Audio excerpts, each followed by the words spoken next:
In today's video, I asked a bunch of expat friends of mine down here in the Dominican Republic, how do they make money? And I'm also going to pull back the curtain and reveal exactly how I make money. Heidi got a question. You see what Heidi got a question. Do you work in DR?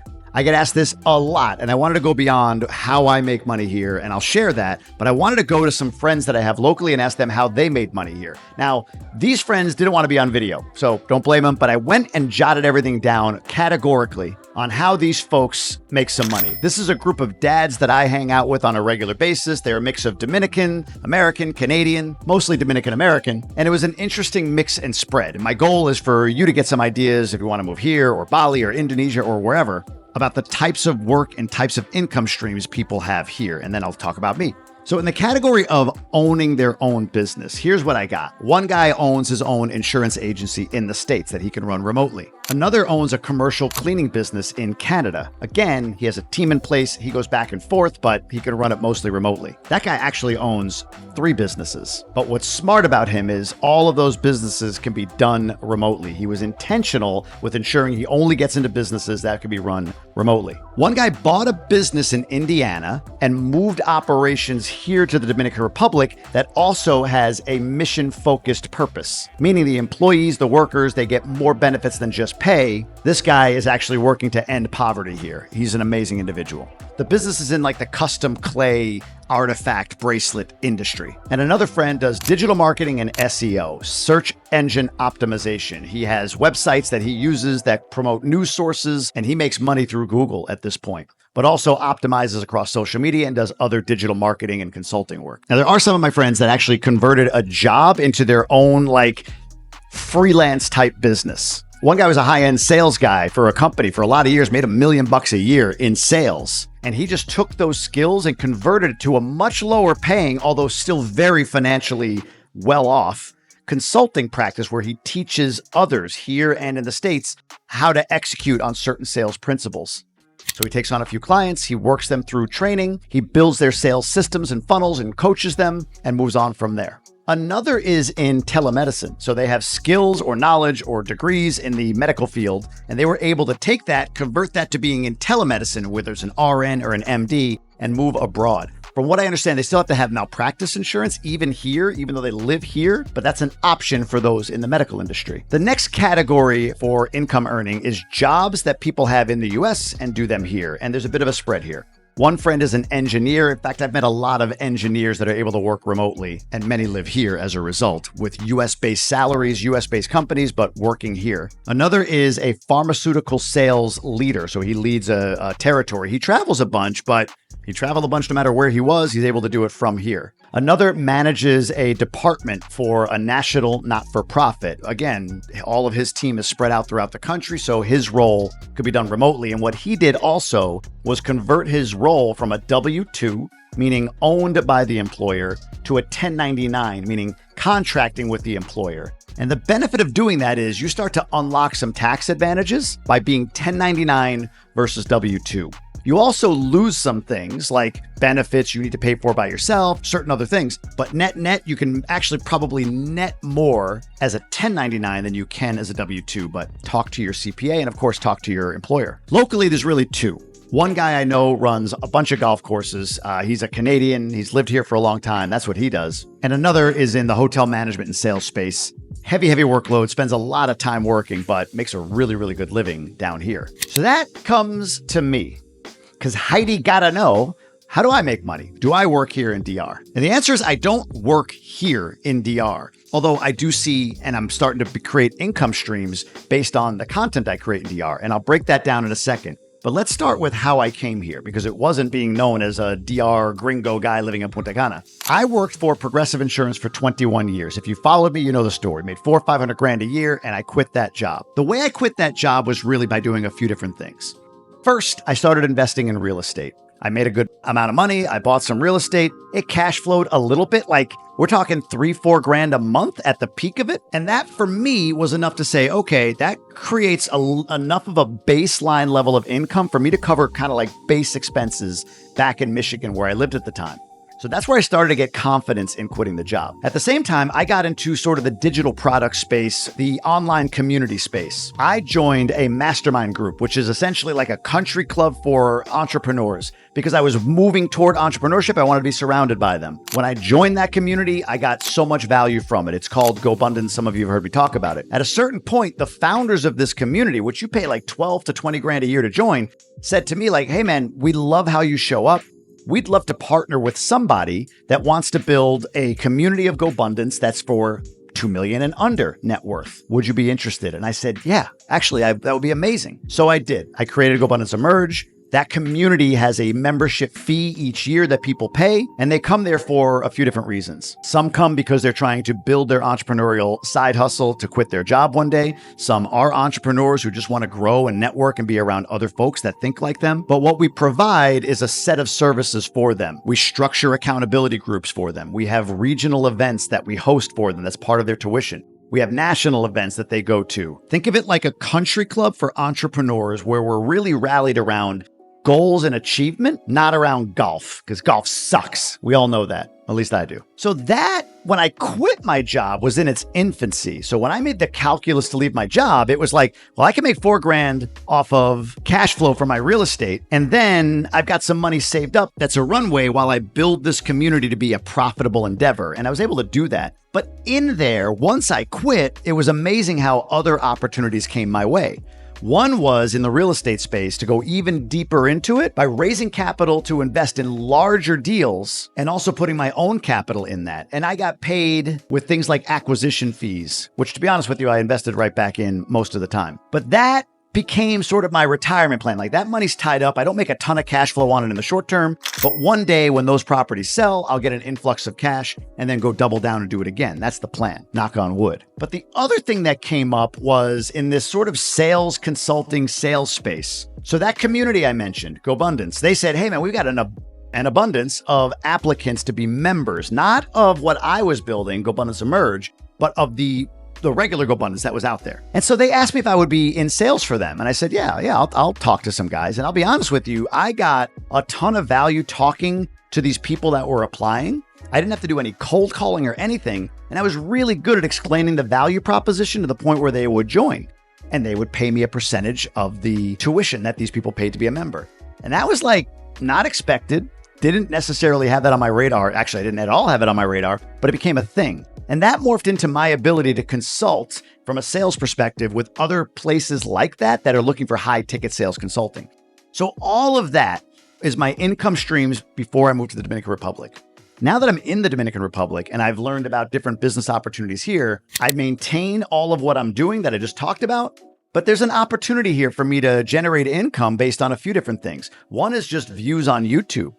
YouTube pays based on what's called Google AdSense. So the more views I have on my channel, the more they pay me. My goal is to get to a place where my base level expenses that I live on here, like I'm talking like not travel, not private school, but like rent, electric, cell phone, Wi-Fi, gym membership, housekeeper, food, gas, insurance, like that stuff, which I spend between $5,000 and $6,000 a month on. Like, I'd love for that to be covered by Google AdSense. I'm not quite there yet, but hey, I'll keep creating content. We'll see what happens. But of course, that content has to be valuable to you. So if it is, then I get more views. If it's not, then I take that feedback and I make better content. But in addition, I've got all these affiliate relationships, and that's what I want to do. I mean, if you ask me what I want to do in my life, it's this. I love podcasting. I love creating content. I love all of it. By the way, I should have mentioned, I had a podcast called Tribe of Millionaires, and that was sort of the beginning of the funnel into GoBundance and GoBundance Emerge. So that was sort of my outward facing brand before I moved here. But now folks like you say, Jamie, listen, I need an attorney. I need a realtor. I need a developer. I would love to know about land. And I say, okay, well, once I have somebody I trust, I'll refer them to you. And I have a whole list of them. They're down in the caption below. Feel free to click on any of them. And those people, if you do business with them, and I always say, don't ever feel obligated to do your own due diligence, then yeah, they'll pay me a fee. That to me is just like, hey, why not money? But if it becomes something big, great. I also have plans, again, based on responses from folks, to launch like a very inexpensive membership community that I think will have high value for people. I also have other things that I could do if I wanted to, and I think about it. I get offered a lot of different things, so we'll see what the future holds. But I'm an opportunist, as I've said in other videos, and as long as it's serving others in a positive way, I see no issue taking income from that. But I hope that helps answer this question of, do I work here gives you some sense of me. But more than that, like, what are some of the things people do? So if you're out there with a job that is not at all related to any of these industries, really think about, do I need to learn new skills? Do I need to get into different rooms, talk to different people to learn more about opportunities for me to do something remotely? Or wait till you retire and then make your move. All right, let's hit some more questions. Free-flowing energy. Oh, I like that. What do you hate about DR? What drives you crazy? I don't hate anything per se. I mean, the easy low-hanging fruit here is driving, no doubt. The other thing I hate is seeing companies and businesses ingest US dollars or US dollar value for products or services, but then pay in sort of like Dominican wages, if that makes sense. Like if I go to a restaurant here in Punta Cana, which is of course more westernized, and I pay $60 for a steak, it's not that much different than if I were in the US. But if the employee is making $1 an hour, something feels wrong with that to me. Maybe it's the bleeding heart, I don't know. Maybe there's more to the economics of it, who knows? But that drives me crazy. And the other thing is just like how close, how like with little effort this country could elevate from a standpoint of moving out of corruption. And it's not even like, people are like, oh, the politicians would never. No, I mean like politicians can still make a ton of money. Like have your own little corruption things that aren't so overt, right? But like if you pay police like a decent pay with a decent pension, betcha I won't be shaken down at a stop. If you pay building inspectors and construction workers a decent amount, I'll bet you'd have better standards for builds. It's just like if you put somebody in a place, and this is almost like kind of evil social engineering, but it would work. If you put somebody in a place where they have too much to lose, they're more apt to do the right thing. The only other thing that drives me nuts is the vitriolic hate that I see in some comments on YouTube, on Instagram, on TikTok from native Dominicans or people who live here. Those that look at me and say I'm a liar, a scammer, a fraud, because I say what I just said, all about corruption and everything, and I don't go down the path of going like, but it's a bunch of crap here, it'll never get better. Unless I jump into that avenue, that area, people won't be satisfied. And it kills me to think like, why would you have that kind of hatred? I'm from the United States. God, there are problems. I talk about them. School shooting, mass shootings are just the tip of the iceberg. But if somebody came on and I was watching them and they were like a Dominican in the United States that's so pro-American, I can't imagine a world where I would be like, you don't understand. You don't get the real problems in the United States. I don't know. I hate that too. The next question is from Alexandra Stefan, and she's asking, did you finally reserve a lot in Meech's? If you're new to this channel, that might not make any sense. And by the way, I'm Jamie Gruber. Nice to meet you. I talk all about life down here in the Dominican Republic, and I focus in on things like real estate, some trending news, all of that. I just try to be a decent expat immigrant news source for anybody interested in what life is like down here. And I've fallen in love with this place. So for you or anybody else, you can just hit that subscribe button. It helps me grow the channel, and I appreciate you. So Meech's. Meech's is a town, a village, north and west of Punta Cana. And I've been talking recently about the opportunity, the potential opportunity for some really inexpensive land lots to buy there. But I want to be clear, this is not my project. I don't own it. I'm not buying it. I'm not the contractor, developer, none of that. But the person that is buying, or the developer that is buying this land and what they want to do with it, is very reputable. I know them well. And they're in the process of buying. Things here go slow. So while the contract is getting I's dotted and T's crossed as we move closer and closer, what I've seen so far is like, this looks pretty certain. It's just a matter of time. And I told this developer, like, I want in, and I'll tell you what, I'll trade promotion for something with that land, whether it's a lot of land or just, maybe it's pay in exchange. I told you, an opportunist, but I believe in this. The key to all of this, though, is reputational risk for me. I want to make sure that the land is secured. I want to make sure I see the overall deed for the land is transferred appropriately, that all the permitting is taken care of, and that each lot sold has its own individual title. As somebody that wants to own there, that's all of what I want. And then I'm going to take all of that, go to my lawyer and say, can you look at this? And when he says it's good, I'm going to go to another lawyer and say, can you look at this? And when she says it's good, then I'm going to bring it to the masses. But right now what I've done is I put out there this like wait list, and I've been emailing that wait list once, twice, just to say, hey, this is kind of the deal. This is what we're looking at, FYI. So that's the Meech story, just so you're all aware of what that is. The initial offering is going to be about 1,000 lots, 350 square meters, starting at 20,000. As they sell, they'll go up, but we're talking like 20 to 22 to 24, like still pretty cheap. And 350 square meters is a small lot. There will be medium-sized lots, maybe 300 of them that are about 750 square meters. And then there will be large lots, luxury lots at like 1,250 square meters, which is pretty much a quarter of an acre, I think, if I did that math right. And they go up in price. I think the initial, I saw on the medium size might be in like the 30-ish thousand, 30 to 35,000 range, maybe a little more. And then the big lots, I think, are closer to 70. But it's all based on a price per square meter starting at 57. So 350 meters times $57, it's about 20 grand. The other thing that's cool about this is they can be financed. So you can buy for $1,000 down, for instance, and then $500 a month on those small lots for 3 years to pay it off, which is like stupid cheap. I'm rich.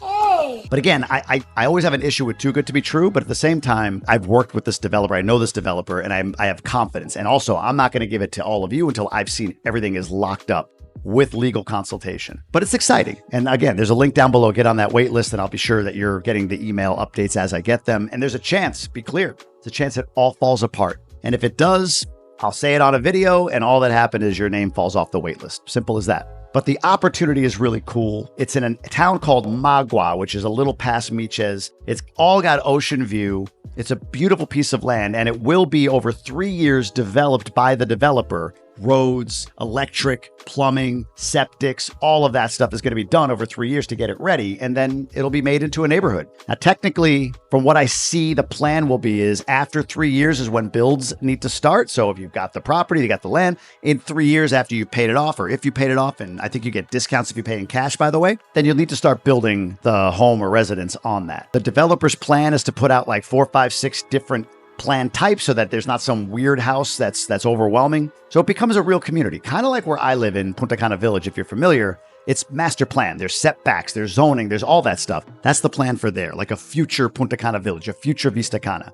To me, it's a place you buy and you sit on it, you build whatever, but it's just, you let that ride. It's like getting into Punta Cana at the beginning, except in Meech, where the Four Seasons, Secrets, Dreams, Hilton, Marriott, a reported coming airport, all of that is happening in Meech. So I'm bullish on it. I'll be in, but that's the whole story there. All right. Properties Investments NJ asked, are you really selling your primary home in the USA? And down here, John Eldon. When are you moving back to Michigan?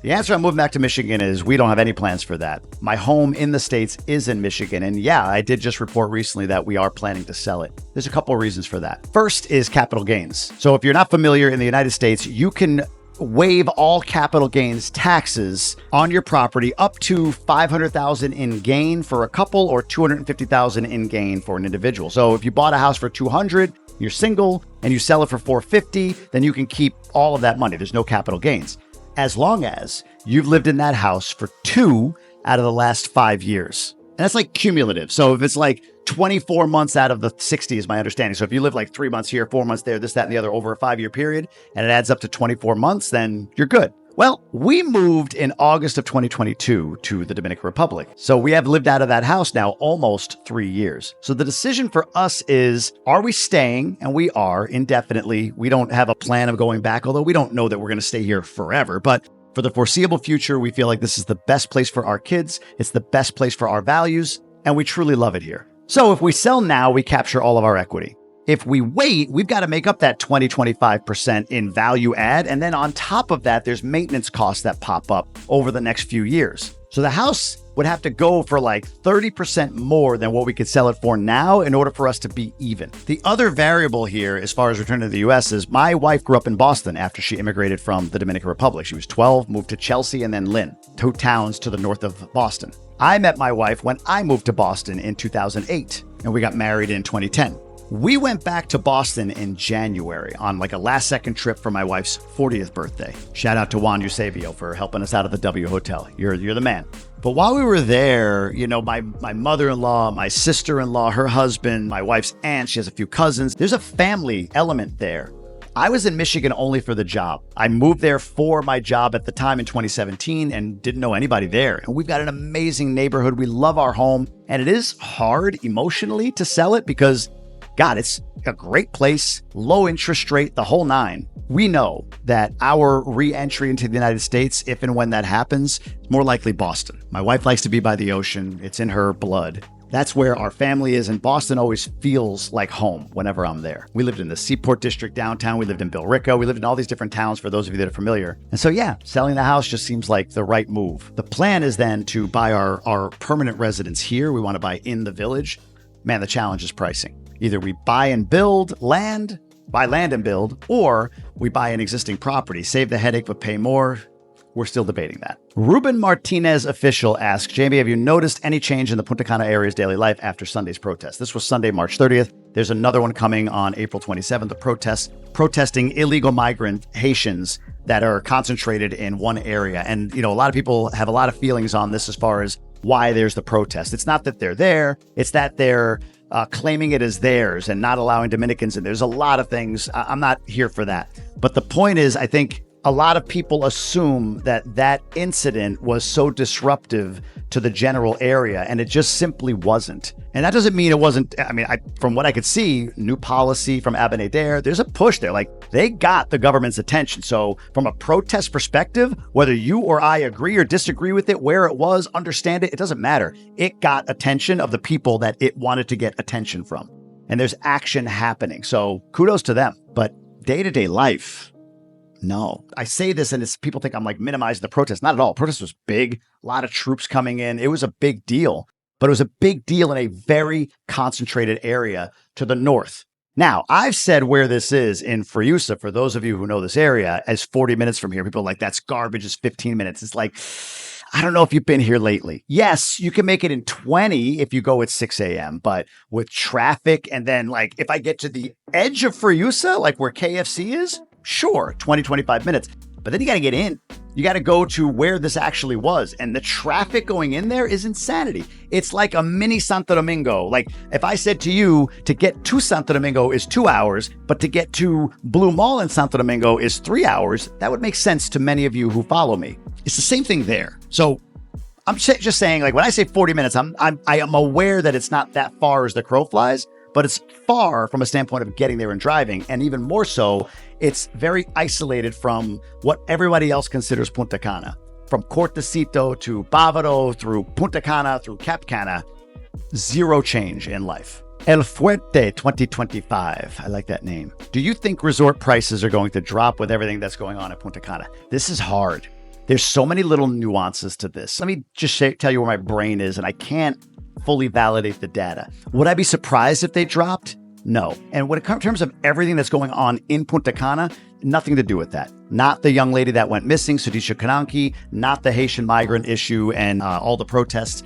None of the bad news that you've heard recently, none of that is going to impact the prices. What's going to impact the prices is economic uncertainty in the United States and people not wanting to spend their money here. And then when you look at February, arrivals dropped by 10% this February 2025 versus last February 2024. Again, it's still DR's tourism industry has grown a ton. There's going to be a point at which it drops. And I've gone on record in saying I think it's going to drop for a period of time because of economic uncertainty. But we have to cut this and chop this a bit. Higher dollar travelers will still come and spend money. So some resorts that cater, like a Riu, that cater to a lower income individual, they might have to if they're not seeing as much of an influx. But places like the Hyatt, Sanctuary, Eden Rock, these higher end resorts, I don't see them missing a beat. The other thing is when you look at a drop by 10% in arrivals, is that tourists? Or could it also be green card holders, Dominican green card holders, or even Dominican citizens who are afraid, whether it's real or not, that if they come here, that they may not be able to go back into the United States? So in other words, if 1 million people came last February and this February 900,000 came, how much of the 100,000 less were going to resorts? We'll see. And then we'll see what happens in March and April and May and June as we go into the summer months. Typically a down season anyway, but might be down from last year's numbers, and that would be doubly concerning for the tourism industry. So I'm going to put a pin in, I don't know. I honestly don't know if they go down, but keep an eye. Jason P. Martinez asks, favorite thing to do in Punta Cana? All right, I geared up. I really thought about this answer, and I've got it. And it may not be what many of you think, but I'll tell you right now what my favorite thing to do here in Punta Cana is. You ready? Are you ready? Live. Now, before you go eye rolling and saying, oh, because you live there, but this is what I mean by that. If you were to ask me if I'm visiting here, like what's one thing I would need to do, maybe knowing what I know now, honestly, I would hit a bunch of restaurants that I really enjoy and just kind of enjoy the nightlife in that regard. Not like club nightlife, but like out at restaurants, meeting people, all that stuff. I go to Punta Cana Village, the Galleria. I go up to Cortocito, to places like Castaways, which just was awarded recently and one of my favorite spots here. Terra Negra, Bruja Chupadora, all these places. Like if I was just coming down, it was like, what are you going to do? I'm like, man, I'm just going to go on a culinary tour. Stop at a bakery, stop at a place that sells great Mexican, whatever. Go to a colmado, you name it. And with the kids, I would say Dorado Water Park. That's probably my current favorite. It's just big, it's easy to do, or go to a beach. But when I saw the question, I thought, well, what do I do? What does a day-to-day look like? And really, it's as simple as this. It's exactly what a day-to-day looks like no matter where anybody lives. Except that the culture here reminds me more of my upbringing, especially having kids, than it did the US I left a couple of years ago. So when I say live, I mean being in a community where you're selective in saying, okay, I have kids, there's a whole bunch of kids around. My kids over at friends' houses, those kids over at my house. We have a couple of neighbors and we have a silent agreement where it's like wherever our kids are at dinner time is where they get fed. So if the kids across the street are at my house, we feed them. They go home, they've had dinner, and that's just sort of assumed. And the same the other way around. My kids come home fed if they're at the neighbor's house. We go to birthday parties all the time. I get together with this dad's group that I mentioned once a month, and we just sort of jam and talk about what guys talk about. I go to the gym. I have a trainer. Just the day-to-day. I mean, look at it. This is year round. This is like all the time. I mean, there's always the threat of a hurricane. You have the sargassum season in the summer. I mean, there's some stuff that just kind of sucks, but that's if you're here to be a tourist. If you're here all the time, man, my favorite thing to do in Punta Cana is live. And it's my bubble. People they vilify me for that. Like, of course I live in a bubble. Why wouldn't anybody live in a bubble if they can afford to live in a bubble? Wherever you might live in the world. But I can poke out of the bubble when I want to and go to Santo Domingo, Santiago. I can go to Cabarete. I can go to Jarabacoa. I can go to all these places. Higüey, I go there all the time. My wife's family is all there. So we go hang out there. So live. That's my answer. All right, I've got a few rapid fire ones I'm going to hit. But before I do, I want to honor some of the folks that didn't submit a question, but more of a statement, and I'm really grateful for. So real quick, Esther Garden Childcare just said, I just want to say thank you and good job. El Yoi 1988 says, just want to say thank you for your videos and stories. And 120 MPH 132 says, have a great day. You're one of my favorite gringos. LOL, since you're Dominican. Like, I get comments like this all the time. And I appreciate that sentiment. I will never, ever, ever claim to be Dominican. I've made Dominicans. Funny enough, my two boys, I'm married to a Dominican, but I am always honored to be here as a guest. Even with citizenship, still a guest. I've been flabbergasted by how welcome I've been here by not only people around here, but all of you that follow and the people I get to meet when I go travel around the country. I mean, always kind. So I really appreciate that. And I want to make sure I shouted out some of these because I focus on the trolls and the jerks and this one guy who's probably going to comment, you know who you are, that I've just been battling with. I might have to block him. Just remove the negative energy. But anyway, thank you to all of you who were just so gracious. So let's rapid fire.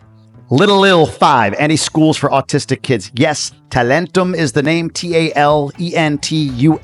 Look them up on Instagram. Amazing people. Jessica Banks, 9311, fast track at the airport cost. If you walk up to the VIP fast track to kind of get by all the security, it's $20 per person. If you go into the VIP lounge inside of Terminal B, it's, I think, $50 or $35 if you have Amex. And if you do it coming in, you have to do it online. And I've heard prices anywhere from $60 to $120 to get all of it on arrival. I just paid the $20 to do the fast track when I leave. Africa Boss says, can you hear the planes from Punta Cana Village too close to airport? No, can't hear them. Airport's over there. The runway takes off this way. The village is over here. So unless that changes, I rarely hear an airplane. Shay 3E says, any recommendations for April 9 to 12 will be in Punta Cana with kids. This will come out after that, but I'll just give you these. Depending on the age of the kids, let me list them out quick. Caribbean Lake Park, El Dorado Water Park, Dolphin Discovery, Blue Mall Indoor Playground if it's raining, Scape Park, Bavado Adventure Park, and there's a monkey park up in Macau. That's really cool too. Can't remember the name of it, but I would do any and all of those. Fitness Conciencia. Do you have a trusted real estate agent in Punta Cana? I'm thinking of renting my house. See the link below. Get yourself on the list and they will reach out to you via WhatsApp. Again, you choose to work with them. They will pay me a percentage. Always want to tell you that. Brittany Laura 13. Where should we go to dinner tomorrow night in Santiago before we go back to the States? Again, I don't think I got to you in time, but if it were me, Santiago, what jumps out is KGB. Really like that place. But help her out. Drop it down below for those of you that know Santiago better. And Firefighter Fitness X, how much to ship the car to DR? Well, you're in luck. I broke all of that down right here in this video. I'll pop it up for you with my wife. We took every little painstaking step and outlined it for you, including a newsletter that's attached in this video for you to get a checklist with all the contacts we have. So check that out, and I'll see you on the next one.